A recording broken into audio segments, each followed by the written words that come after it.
but you are a people of His own, so that we may announce the praises of Him who called you out of darkness into His wonderful light. Nagustuhan ba ninyo? Habang binabasa, may tumatama bang tinik? Sa dibdib, sa likod, or sa parte ng katawan? Okay, kailangan. Ulitin po natin, pakilakasan na lang po natin. But you are, everybody.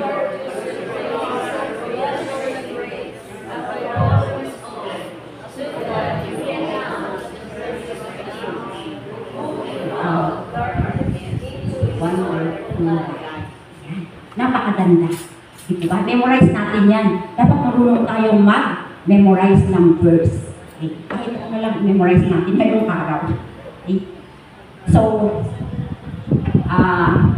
siguro, yung iba sa inyo, hindi naman sa inuunahan ko, pinangunahan o hinuhusgahan ko po kayo, pero siguro yung iba sa inyo, kano na yung matagal na nag-serve, bakit kailangan ko pa, no? Comply, comply, yan naman kasi ang requirements, o kaya yung iba naman, hindi ko alam kung bakit ako pinadala dito. Basta pupunta ako kasi sinabihan ako. So, nandito na yung tinatawag na trust or pananampalataya. Hindi mo alam kung ano ang basta alam mo, mag-serve ka, yun ang gagawin mo. But at least, naglakas ng loob kang tanggapin yung invitasyon or panawagan.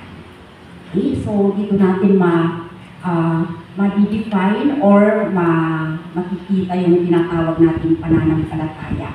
Faith, it is one dimension of what we call pananampalataya or faith is in trusting.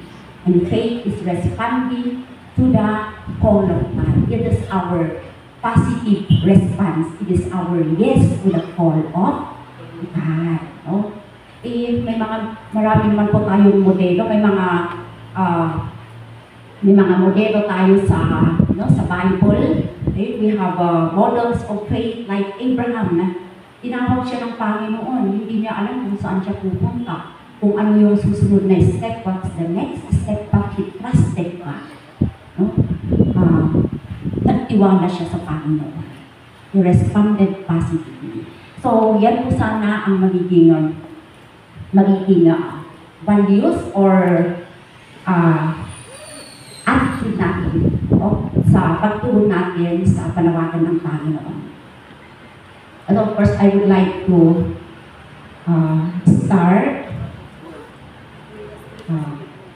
introduction by defining what is ministry, because we cannot do liturgical ministry without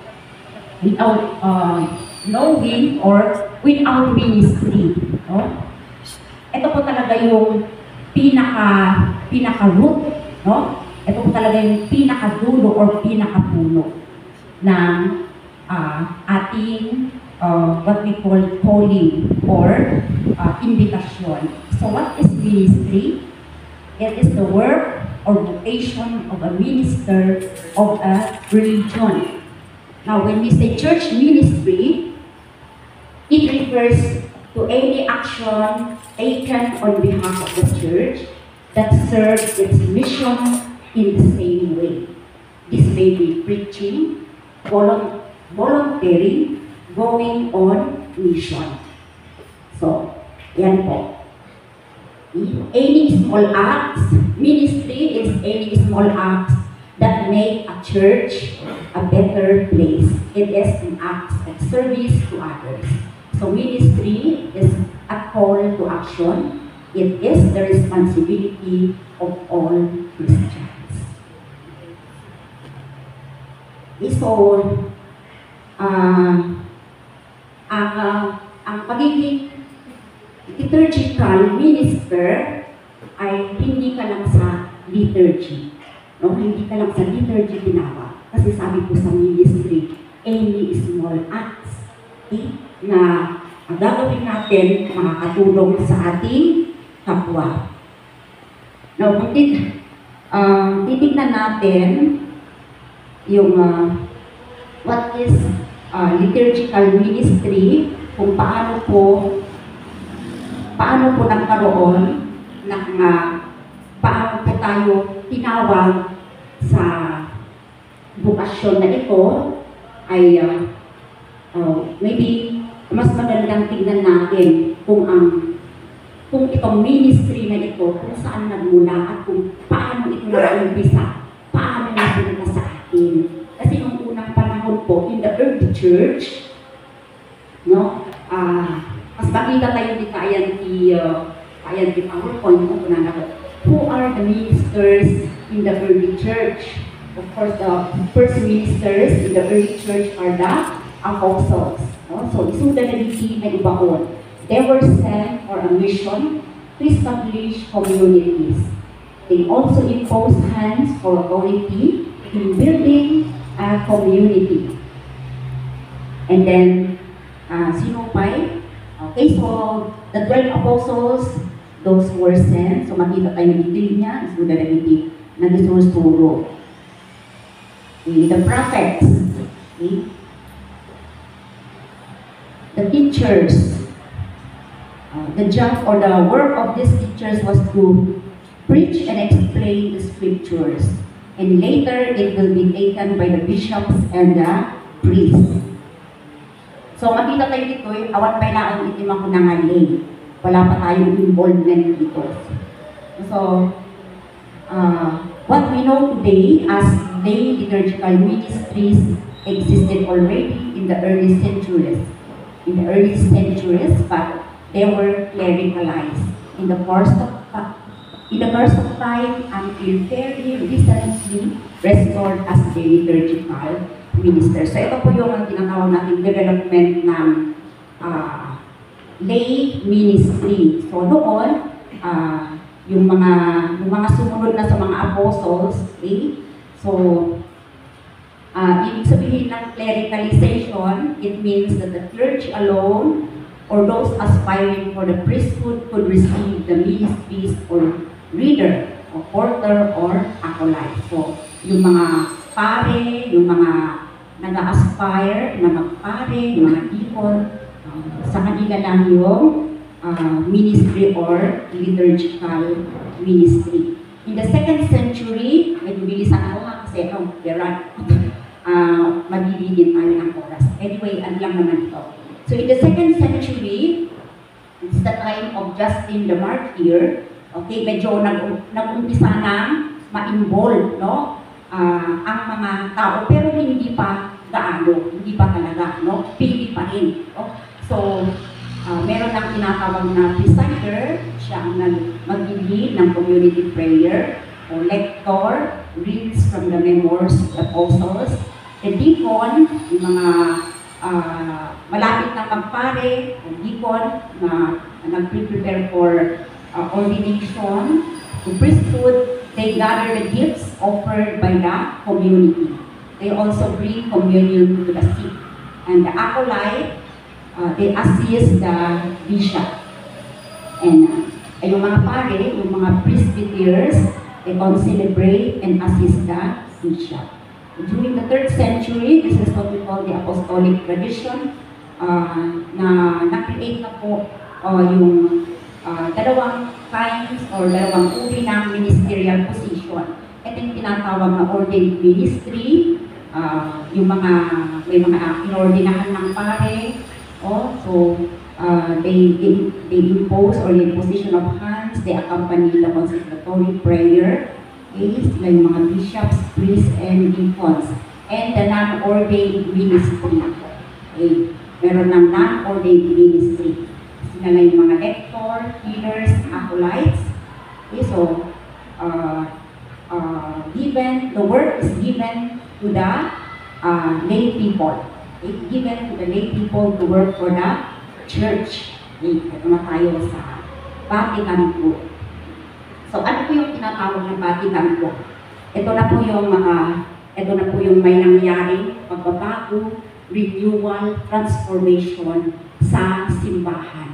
Kumbaga, noon, nakasara. No? Nakasara ang pintuan ng simbahan para sila-sila lang. No? But now, nung dumating ang Vatican II with the coming of the Vatican II Council, nabuksan.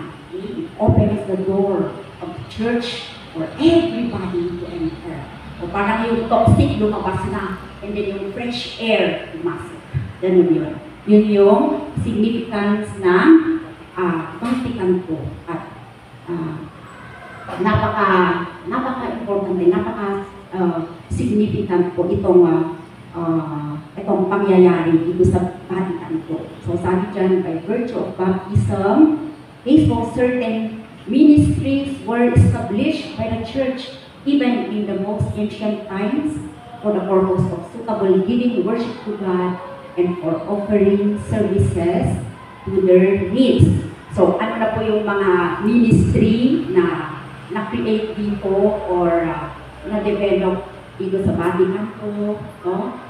Dito na, pumasok na dito yung tinatawag natin lay ministry. Sabihin ng lay ay isang nabinyagan. Lay is one who is baptized. At dito na po umuusbong ang kanyang tinatawag na ministry. Okay? Yan, ulit natin. So, okay? So, what is the foundation of our ministerial life? It is baptism. So baptism is the dogmatic reason for the development of lay ministries and not because of the decrease of priests. Iba talagang dahilan. Bakit kailangan natin, kailangan i-involve ang mga tao, kailangan na yung mga non-ordained or yung mga ordinary people ay kailangan na ma-involve sa mga gawain sa simbahan.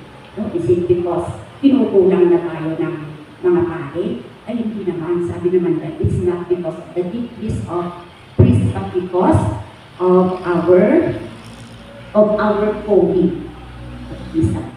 So yan. A lay person is one who is baptized and yung ministry natin bilang isang binyagan dito po nag-uuga. No? Ano ba kasi ang meron sa binyag, no? Ayan. So active participation, to promote active participation, the people should be encouraged to take part by means of acclamations, no, response, psalmody, and songs. Ano yung ginagawa ng tao dyan sa picture? Nawawala. Wala na akong mahanap yung ibang picture. Sige, punta tayo sa binyag. Sino pong nabinyagan sa inyo dito? Sino nabinyagan? Tingnan pa kayo yung pinabinyagan. Mapabinyag. Okay, so tapos ba po? Maalala ko ba ninyo yung date ng inyong baptism? Malagit nyo ba nakapsat? Nasa inyong yung data. Baka matay kayo ito, di pa malagit mo ulit. Hindi pa yung mag-isip kung hindi pa malagit. Di tayo pa malagit kung paano ba yung nabinyagan. So, anya gawin ayan, itinaitad na tibunya. What is, anya ti maibunga na, anya tidak, kung bino anya ti, napatag na unay nakunatay dito, one, anya ti kina-importante na iti, pan nakabunyag kayo. Washing of feet, washing of sin. O anya nga yung mangyari no, ma-wash iti sin, anya na pasa, ano pong mangyayari kapag na-wash yung sinasabi ninyong alam natin na sin natin? Original sin. Ano ba kasi nagawa ng original sin sa humanity, sa tao? Ano pong nagawa? Sinaraan pintuan ng langit. Yun yung shortcut, di ba? O, idinagbasan ti tao Kag na-isira iti, ruwangan ti langit. Totoo naman po, no? Okay, so nag-isina, nagkaroon ng itikap ini ang Diyos. So nga, iti pan nakabunyag tayo, dito yung nga, naikang tayo iti, ayan, muling nabuksan. Wala tayo siya, tayo niya, nabuksan ang pintuan ng langit para sa ating. So, madakol mga selebrasyon dito. Uray na iyanak ka dito yung lubong, no, hangangan na bunyagan, natay ka spiritually. Eh, tama po ba? Ay, Father, is so ba yan? Mag-comment na lang si Father mamaya. Okay, so, yun po. But then, kailangan mataripagpon kayo dahito. Pag manatili mo, ang nakadukat ni Jeruangan, dilangit ka niya kayo. That is why we have the other sacraments. No?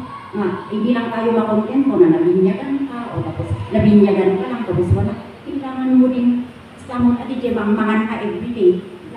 We have to strive, we have to work for our salvation.